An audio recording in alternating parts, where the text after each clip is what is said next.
जिस पटल पे बैठते हैं हर पटल पे मूल विद्यालय की बात होती है और हर पटल पे महिलाओं को उनके ससुराल के निकट भेजने की बात होती है। इसके लिए अभी सोमवार से लेकर के आज तक लगातार बताएंगे किन किन से मुलाकात हुई और क्या क्या वार्ता हुई। और दूसरी बात, जो आप लोग कहते हैं कमेंट्स में कि मूल विद्यालय को छोड़ो, इनको छोड़ो, उनको छोड़ो, तो आप तो छोड़ सकते हैं, लेकिन हमारे परिवार में 1.5 लाख लोग हैं। हम एक एक साथी को लेकर के चलने के लिए आए हैं।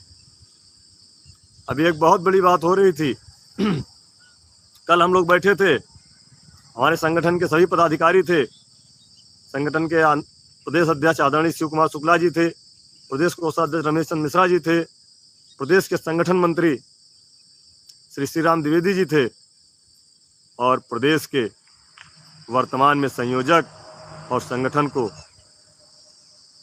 तैयार करके छोटे से पौधे को एक विशाल वृक्ष बनाने वाले, फलदार वृक्ष बनाने वाले हमारे महामंत्री पद की शोभा बढ़ाने वाले संगठन से लेकर के आज तक, जिन्होंने केवल हमको ये जिम्मेदारी दी है कि अब मेहनत करो, ऐसी शख्सियत आदरणीय श्री पुनीत चौधरी जी भी हमारे साथ में थे।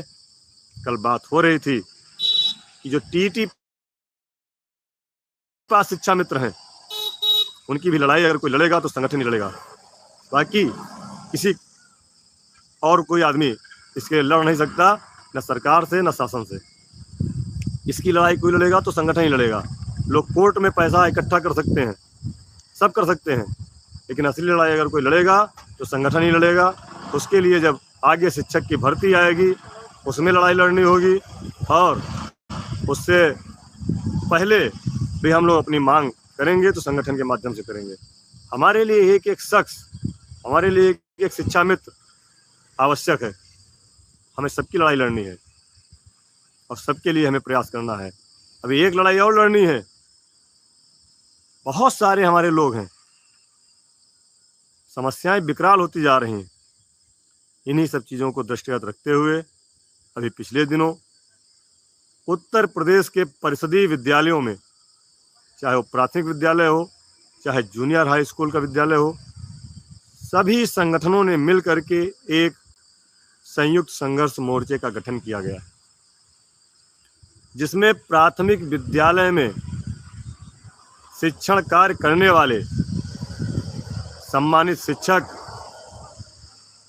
सम्मानित शिक्षा मित्र साथी, सम्मानित अनुदेशक साथी और सम्मानित विद्यालय के कर्मचारी गणों के एक संगठन को छोड़ करके सारे संगठनों ने, प्राथमिक के सारे संगठनों ने बेसिक। नमस्कार, आप सभी जितने भी शिक्षा मित्र साथी हैं, आप सभी को लेकर एक बड़ी खबर सामने आ रही है। ये खबर आप सभी के लिए बहुत ही महत्वपूर्ण है। ये खबर आप सभी के प्रदेश महामंत्री जी के द्वारा दिया गया है। आप सभी के मानदेय वृद्धि को लेकर, आप सभी के समायोजन को लेकर जो भी अपडेट आती रहती है, जो भी बयान दिया जाता है, उसको लेकर आप सभी के प्रदेश महामंत्री जी ने एक बयान दिया है। आप सभी इस वीडियो को पूरा देखिए, जिससे आप सभी जान सकें कि आप सभी के समायोजन को लेकर कितने प्रयास किए जा रहे हैं। के सारे संगठनों ने, शिक्षा मित्रों के सारे संगठनों ने और अनुदेशक के सारे संगठनों ने, साथ ही जूनियर हाई स्कूल शिक्षक संघ के संगठन ने, और जो हमारे यहाँ कर्मचारी साथी काम करते हैं उनके सभी संगठनों ने एक साथ बैठ करके लगभग 15 संगठनों ने एक मंच पर आकर के सरकार द्वारा थोपे गए इस डिजिटल अटेंडेंस का विरोध करने का मन बनाया है, जो अव्यवहारिक है और कर्मचारी सेवा शर्तों के विपरीत है। सारे संगठन एक जगह आकर के लड़ाई लड़ेंगे, इसमें कहीं से भी किसी को शंका नहीं होनी चाहिए। डिजिटल अटेंडेंस अव्यवहारिक है, इसे तत्काल रूप से वापस लिया जाए, निरस्त किया जाए। शिक्षक, शिक्षा मित्र, अनुदेशक व कर्मचारियों को शिक्षण कार्य के अतिरिक्त अन्य सभी कार्यों से मुक्त किया जाए। जनगणना, बाल गणना, पोलियो,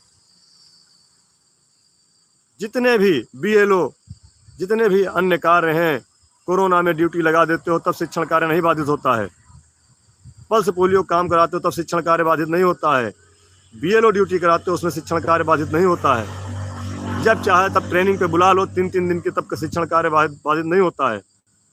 आज शिक्षण कार्य बाधित हो रहा है अगर आपके रेलवे क्रॉसिंग के बंद होने से शिक्षक और शिक्षा मित्र आधा घंटे बाद पहुंच रहा है। ये बिल्कुल गलत है, अव्यवहारिक है, इसलिए इसे बंद होना चाहिए पूरी तरह से। तीसरा पॉइंट है कि हम लोगों को भी अन्य कर्मचारियों की भांति EL, CL और हाफ CL देने की व्यवस्था की जाए। शिक्षा मित्र और निदेशक को नियमित किया जाए और नियमितीकरण की प्रक्रिया पूरी होने तक अन्य राज्यों की भांति समान कार्य समान वेतन, या भले ही आप मानदेय करो लेकिन समान कार्य समान मानदेय दो। पुरानी पेंशन बहाल की जाए। ये सब चीजें हैं उस फोरम में।